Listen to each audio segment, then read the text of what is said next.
dibuat konten, memang ini loh jalanan memang yang sedang dibuat ini, jembatan ini, sekolah itu, nggak masalah. Lalu kemudian dia himbau masyarakat misalnya, ini sudah kami lakukan, tolong dijaga dengan baik-baik. Apa masalah? Pencitraan dari mana ini? Kan gitu. Saya melihat kalau ada pemimpin yang seperti ini ya, betul-betul dia turun, dia membantu masyarakat secara langsung, dia mau lihat apakah staf yang ditugaskan untuk menjalankan tugas ini luar biasa ini. Ini jarang sekali. Setiap orang depan saya melakukan satu perbuatan baik, yang saya dahulukan adalah dukung dulu perbuatan baik itu. Itu namanya amar ma'ruf, mendukung perbuatan yang baik. Itu bagian ibadah loh, ya. Dengan hadirnya Ustadz Adi Hidayat di pernikahan Aula, itu sebenarnya membungkam anak-anak onta yang selama ini sering nuduh Kang Deddy Mulyadi itu Kang musyrik, Kang Deddy Mulyadi bau klenik, Kang Deddy Mulyadi itu Sunda wiwitan agamanya. Nah, itu sebenarnya dibungkam dengan kedatangan Ustadz Adi Hidayat, begitu loh.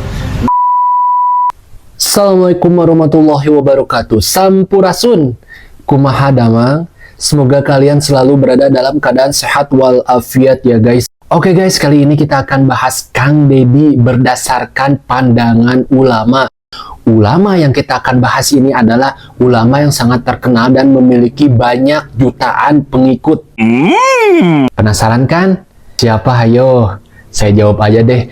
Ustadz Khalid Basalamah. Oh wow. Nah, beliau memberikan pandangan yang cukup baik terhadap kinerja Kang Deddy.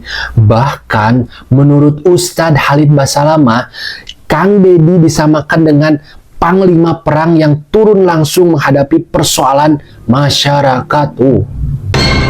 Oke, tanpa basa-basi, mari simak video berikut ini. Jadi belakangan ini kita sering melihat tokoh atau pemimpin turun langsung ke lapangan untuk menyelesaikan permasalahan rakyat. Di sini juga tak jarang momen tersebut direkam dengan sengaja dan dijadikan konten publik. Sebagian orang menganggap itu pencitraan dan sebagian lainnya melihat ini sebagai suatu tauladan. Pertanyaannya di sini, bagaimana sebaiknya kita menyikapi hal seperti ini, Ustaz? Kalau saya pribadi melihat ini bukan pencitraan, kecuali dia niat itu. Ada orang memang dia harus mempublish apa yang dia lakukan. Sekarang seorang pemimpin wilayah, bupati kah, wali kota, gubernur, atau sampai pada tingkat menteri dan presiden misalnya, dia kan diamanahkan tugas. Bagaimana caranya supaya memang tersampaikan ke masyarakat kalau dia sudah melakukannya? Ya gak ada masalah. Dibuat konten, memang ini loh jalanan memang yang sedang dibuat ini, jembatan ini, sekolah itu, gak masalah. Lalu kemudian dia himbau masyarakat misalnya, ini sudah kami lakukan, tolong dijaga dengan baik-baik. Apa masalah? Pencitraan dari mana ini? Kan gitu. Jangan selalu suudzon ini ya, sangka buruk terus. Ini saya yakin yang suka sangka buruk ini pasti paling banyak keriputnya, paling banyak ubannya, paling banyak masalahnya ini. Maaf yang beruban, kalau yang sudah tua nggak apa-apa.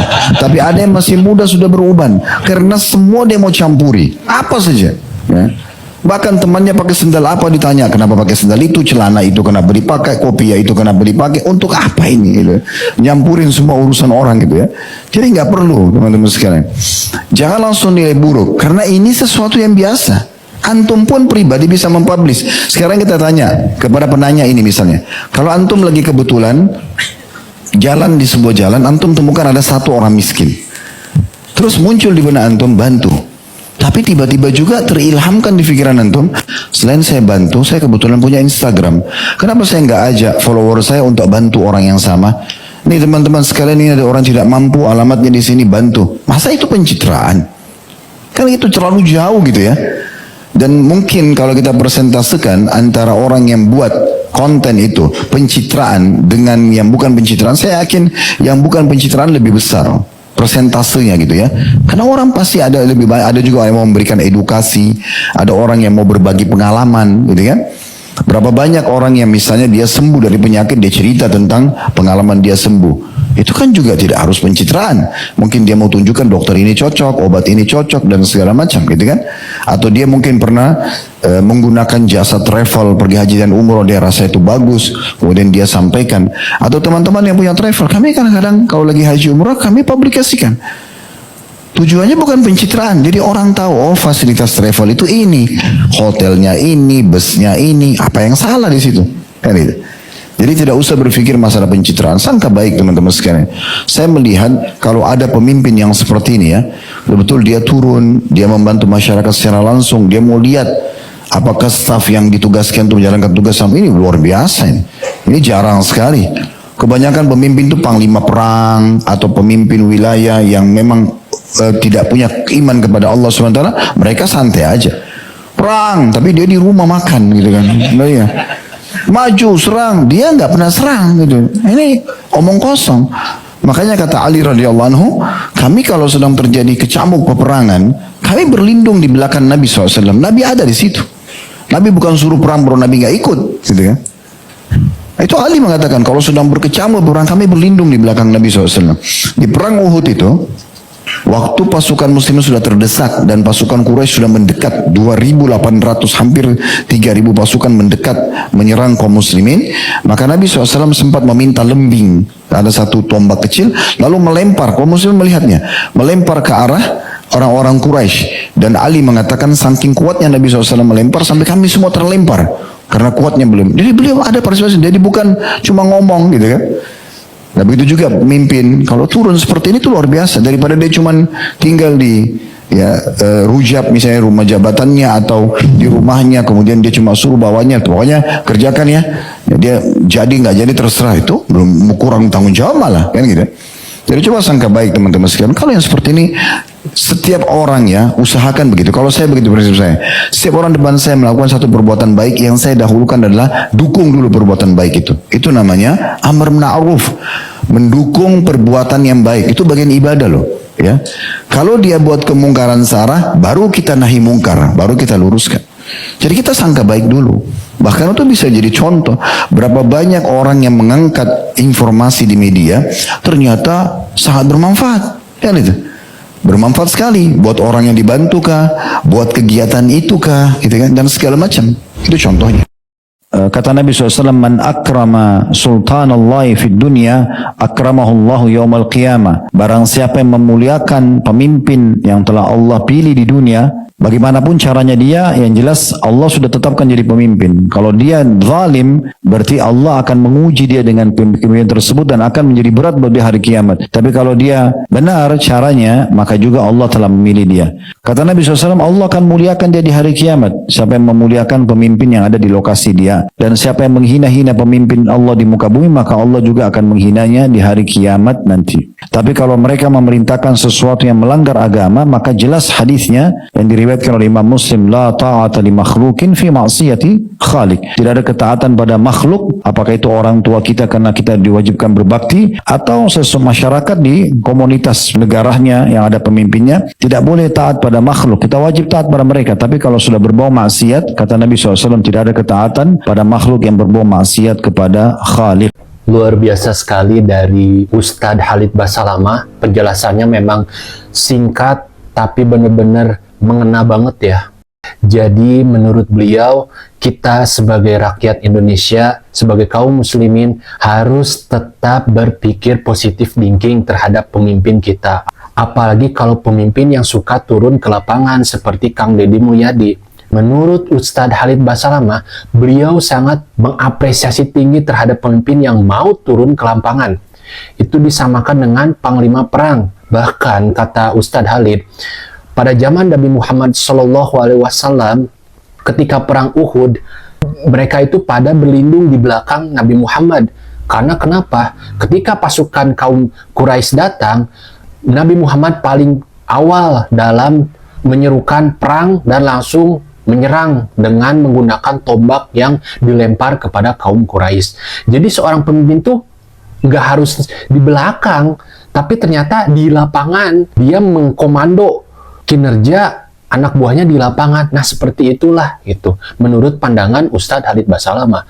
Makanya memang wah luar biasa sekali ini penjelasan dari Ustadz Khalid ini. Oke guys, sekarang kita ada penjelasan lagi dari Ustadz yang terkenal juga dan memiliki pengikut yang sangat luar biasa di Indonesia, yaitu Ustadz Adi Hidayat. Kebetulan waktu itu Ustadz Adi Hidayat datang di pernikahan anaknya Kang Deddy Mulyadi, dan beliau menyampaikan tausiah serta pesan terhadap anaknya Kang Deddy, yaitu Kang Maula Akbar serta Teh Putri Karlina. Untuk lebih jelasnya, silakan simak video berikut ini. Saya akan berikan hadiah satu mushaf yang kami buat dengan para santri penghafal Quran. Tidak dijual, beratnya 5 kilo, setiap bagiannya ada lembaran. Kalau bisa, simpan di tempat yang baik, ada waktu dibaca. Kalau kelak ada persoalan yang tidak bisa diselesaikan, pandang mushaf itu dan bayangkan saya berada di sini pernah memberikan nasihat sebagai abang bagi kalian berdua. Dengan hadirnya Ustadz Adi Hidayat di pernikahan Aula, itu sebenarnya membungkam anak-anak onta yang selama ini sering nuduh Kang Deddy Mulyadi itu Kang musyrik, Kang Deddy Mulyadi bau klenik, Kang Deddy Mulyadi itu Sunda wiwitan agamanya. Nah, itu sebenarnya dibungkam dengan kedatangan Ustadz Adi Hidayat, begitu loh. Nah, yang paling kerennya lagi nih, ini maharnya siapa itu Aula, ini serba 9 gitu loh. Coba kita perhatikan ya, maharnya ini 9 ekor sapi, 9 ekor ayam, 9 ekor domba, 9 jenis ikan, 99 jenis pohon, kemudian 9 jenis padi, dan 90 gram emas. Sebenarnya ada apa sih dengan angka 9 ini? Kalau kita tinjau dari ilmu matematis dan yang kedua dari ilmu agama, ini luar biasa memang. 9 itu adalah angka ganjil kalau kita tinjau dari agama nih. Nah, sedangkan di dalam hadis riwayat Imam Ahmad dikatakan innallaha yuhibbul witra wa yuhibbu innallaha witra wa yuhibbul witra, gitu loh. Ya, mohon maaf kalau ada salah penyebutan bahasa Arabnya. Kalau kita terjemahkan bebas, sesungguhnya Tuhan itu ganjil dan dia menyukai bilangan ganjil, dan 9 itu adalah bilangan ganjil. Asmaul Husna juga ya 99 kan begitu. Itu semuanya itu ganjil. Kamu wiritan 33 kali kan? Nah, itu juga ganjil karena memang Tuhan itu ganjil satu gitu loh. Makanya dia suka dengan yang ganjil. Nah, ini kalau ditinjau dari sisi agama tuh begitu. Dan kalau ditinjau dari sisi matematika adalah bahwasanya angka 9 itu adalah angka paling besar. Begitu loh. Nggak tahu nih maksud Kang Deddy Mulyadi apa. Coba kalian kalau punya tafsiran dengan matematis ini, masuk aja kolom komentar. Ini angka 9 itu angka paling besar karena dari 1 sampai 9, setelah 9 ya udah stop di akhir tuh di 9, akan balik lagi ke 0, balik lagi ke 1 kan begitu tuh. Ini luar biasa. Masya Allah, luar biasa sekali ya penjelasan dari Ustadz Khalid Basalamah serta Ustadz Adi Hidayat. Dari penjelasannya kita jadi belajar satu hal penting, bahwa niat dan ketulusan dalam memimpin jauh lebih utama daripada sekedar penilaian orang. Pemimpin yang hadir langsung di tengah masyarakat, bekerja nyata, dan membagikan prosesnya bisa jadi bukan pencitraan, tapi bentuk tanggung jawab serta transparansi kinerja. Nah, bagaimana menurut kalian? Setujukah kalian dengan pandangan Ustadz Khalid serta Ustadz Adi Hidayat? Atau ada pendapat yang lain? Silahkan tulis pendapat kalian di kolom komentar. Oke guys, mungkin segitu aja dari saya. Jangan lupa subscribe, like, dan komen, dan share video ini kepada teman-teman kalian agar channel ini terus berkembang. Sampai ketemu di video selanjutnya. Assalamualaikum warahmatullahi wabarakatuh. Sampurasun.